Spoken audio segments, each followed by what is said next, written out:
کہ تشہد میں انگلی کو کب حرکت دینی چاہیے؟ دیکھیے، جب انسان تشہد میں بیٹھتا ہے تو سب سے پہلے اسے اشارہ کرنا ہے. یہ بات یاد رکھنی، بعض لوگ اشارے اور حرکت میں فرق نہیں کرتے، اشارہ اور ہے، حرکت اور ہے.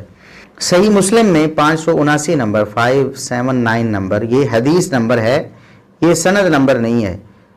عام طور پر لوگ ہماری ویڈیو سے حدیث نمبر لے کر اس کو سرچ کرنے کی کوشش کرتے ہیں اسلام 360 میں، اور وہاں انہوں نے سند نمبرز کو بنیاد بنایا ہوا ہے، تو لہٰذا ان کو حدیث نہیں ملتی اور وہ کہتے ہیں کہ یہ حدیث مل نہیں رہی. یہ حدیث نمبر ہے. ہم انشاءاللہ اہتمام کیا کریں گے کہ یا تو آپ کو کوئی ایسی اپلیکیشن بتائیں جس میں حدیث نمبر موجود ہو اور آپ وہاں سے سرچ کر سکیں، یا پھر جو اسلام 360 والا سند نمبر ہے اس کا بھی ہم اہتمام کریں تاکہ آپ کو آسانی سے مل جایا کرے. اب بھی آپ جو دارالسلام یا اس طرح کے جو انٹرنیشنل جو مکتبے ہیں ان کی شائع شدہ کتابوں میں آپ کو یہ 579 نمبر یہ حدیث نمبر انشاءاللہ مل جائے گا، لوکل کتابوں میں نہیں ملے گا. تو 579 نمبر یہ صحیح مسلم کی حدیث ہے. تو نبی کریم صلی اللہ علیہ وسلم کے بارے میں بتایا گیا کہ آپ صلی اللہ علیہ وسلم اذا قعد فی الصلاۃ، جب آپ نماز میں بیٹھتے تو اپنے ہاتھوں کو رکھتے رانوں پر، واشار باصبعہ، آپ صلی اللہ علیہ وسلم اپنی انگلی کے ساتھ اشارہ، یعنی بیٹھتے ہی آپ اشارہ شروع کر دیتے. اشارہ یہ ہے، یہ اشارہ ہے اور یہ حرکت ہے. آپ صلی اللہ علیہ وسلم جیسے ہی نماز میں بیٹھتے اشارہ شروع کر دیتے، یعنی تشہد شروع کرتے ہی اشارہ، یہ لازم ہے.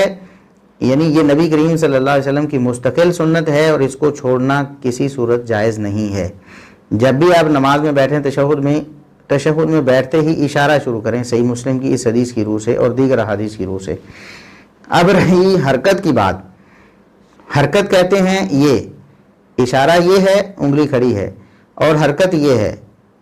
حرکت کے بارے میں نبی کریم صلی اللہ علیہ وسلم سے 2 قسم کی احادیث ملتی ہیں. سنن نسائی میں 890 اور 1269 نمبر حدیث کے مطابق نبی کریم صلی اللہ علیہ وسلم کے بارے میں وائل بن حجر رضی اللہ عنہ بیان کرتے ہیں کہ آپ صلی اللہ علیہ وسلم نے تشہد میں بیٹھتے ہی اپنی انگلی مبارک اٹھائی، فرأیتہ یحرکھا، میں نے دیکھا کہ آپ اس کو حرکت دے رہے تھے، یدعو بہا، اس سے دعا کر رہے تھے. تو یہ حرکت ہے. سیدنا وائل بن حجر رضی اللہ عنہ نے نبی کریم صلی اللہ علیہ وسلم کا عمل بیان کیا ہے کہ آپ حرکت دیتے تھے.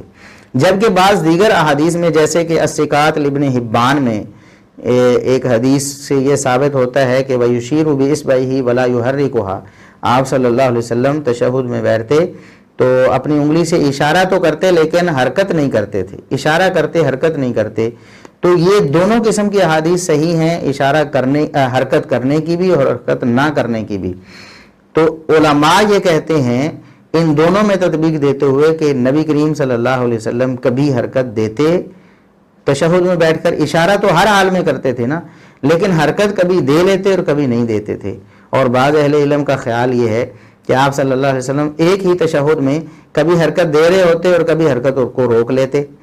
تو دونوں طرح سے آپ اس پر عمل کر سکتے ہیں. کسی نماز میں آپ حرکت دے لیں اور کسی میں نہ دیں، اور یا تشہد میں اس کے دوران کبھی آپ حرکت دیتے رہیں اور کبھی حرکت چھوڑ دیں، یا آپ حرکت دے بھی لیں اور یا حرکت چھوڑ بھی دیں، تب بھی جائز ہے، کیونکہ جو سنت ہے اس پر عمل کرنا جائز ہے. لیکن دوسری سنت جو ثابت ہے اس کو بھی آپ کو کم از کم تسلیم کرنا پڑے گا.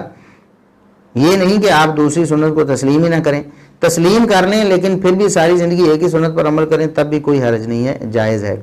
تو ثابت ہمارے جواب سے یہ ہوا، خلاصہ یہ ہے کہ تشہد میں بیٹھتے ہی اشارہ کرنا لازم ہے، اشارہ آپ نے کرنا ہے تشہد بیٹھتے ہی. حرکت دینے میں آپ کو اختیار ہے، آپ کسی نماز میں حرکت دیں، کسی میں نہیں دیں، تشہد کے کسی حصے میں آپ حرکت دیں، کسی میں نہیں دیں، یہ دونوں صورتیں جائز ہیں.